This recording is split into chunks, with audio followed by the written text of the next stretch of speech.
नमस्कार दोस्तों, स्वागत है आपका हमारे YouTube चैनल महादेव योगी पर।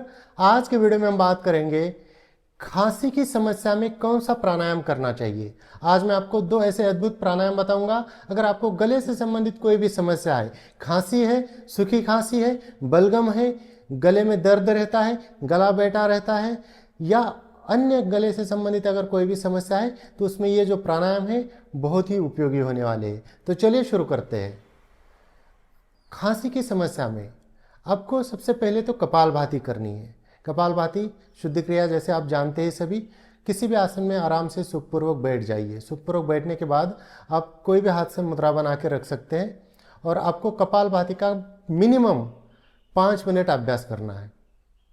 अगर आपको हाई ब्लड प्रेशर की समस्या है तो कपालभाति की स्पीड को थोड़ा सा धीमा रखिए और अगर नॉर्मल है तो आप 5 मिनट इसका अभ्यास कर लीजिए।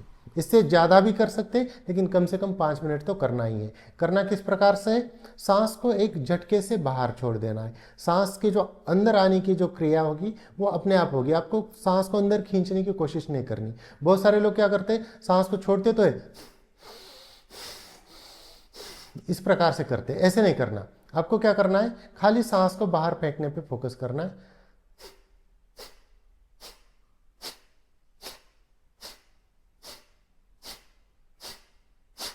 इसकी जो स्पीड होगी 1 मिनट में 60 से कम नहीं और 120 से ज़्यादा है। 60 और 120 के बीच में अगर इसकी स्पीड रखते हैं तो नॉर्मल रहता है। लेकिन जिनको हृदय से संबंधित समस्या है, हाई ब्लड प्रेशर की समस्या है, वो है इसकी स्पीड को और धीमा कर सकते हैं।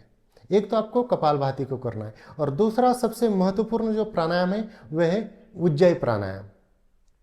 उज्जयी प्राणायाम करना किस प्रकार से? सुखासन, पद्मासन, सिद्धासन, सुखपूर्वक आपको आराम से बैठ जाना। चेयर के ऊपर, बेड के ऊपर, सोफे के ऊपर भी आप बैठ सकते हैं। स्पाइन सीधी होना अनिवार्य है। इस प्राणायाम को शायद तो आंखें बंद करके आराम से कर लीजिए। जब भी हम कुछ बोलते हैं, कुछ भी आवाज निकालते हैं, हमेशा सांस उस समय बाहर निकल रही होती है, क्योंकि हमारे जो गले की जो रचना है वह इस प्रकार से है कि जब भी हम कुछ बोलते हैं ना तो उस समय सांस बाहर जा रही होती है। आपको क्या करना है, सांस को अंदर भरते वक्त गले को ऐसे सिकोड़ देना है और एक आवाज, एक ध्वनि निकलेगी, उस प्रकार से सांस आपके अंदर जाएगी। बहुत सारे लोग कहते हैं कि सांस को भरते वक्त गले से आवाज नहीं आनी चाहिए, लेकिन आवाज आएगी। जब आप गले को ऐसे सिकोड़ लेंगे तो आवाज आएगी इस प्रकार से। इस प्रकार से आवाज आएगी। इसको जालंधर बंद के साथ भी लगा सकते हैं, लेकिन आप सिंपल भी लगाएंगे तब भी चल जाएगा। आपको क्या करना है, आप एक देखेंगे एक पॉइंट यहाँ पर होता है, आप ऐसे आवाज निकालेंगे गले से, कुछ भी आवाज निकलेंगे यहाँ पे, तो इसको थोड़ा सिकोड़ देना है। ये देखिए, सांस अंदर भर, आवाज के साथ भर, यहाँ पर है ना एक पॉइंट यहाँ पर, तो आपको क्या करना है, गले को ऐसे सिकोड़ देना है। इस प्रकार से सांस को अंदर भरना है और यथाशक्ति कुंभक करना है। भरते ही तुरंत छोड़ना नहीं, यथाशक्ति कुंभक कर लीजिए और उसके बाद राइट नोस्ट्रल को बंद करके लेफ्ट से सांस को आराम से बाहर छोड़ दीजिए। चाहे तो आप दोनों नोस्ट्रल से भी छोड़ सकते, राइट को बंद करके लेफ्ट से। इस प्रकार से मैं आपको करके दिखाता हूँ। नॉर्मल सीधा बैठना है।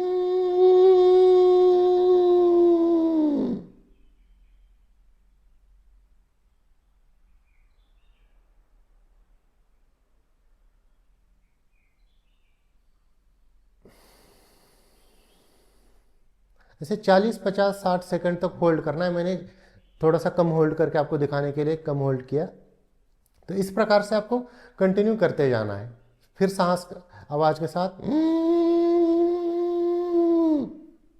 40-50 सेकंड होल्ड करने के बाद, अब कुछ लोग क्या करते हैं, जब सांस को बाहर छोड़ेंगे ना, बीच में नॉर्मल ब्रीदिंग करते हैं।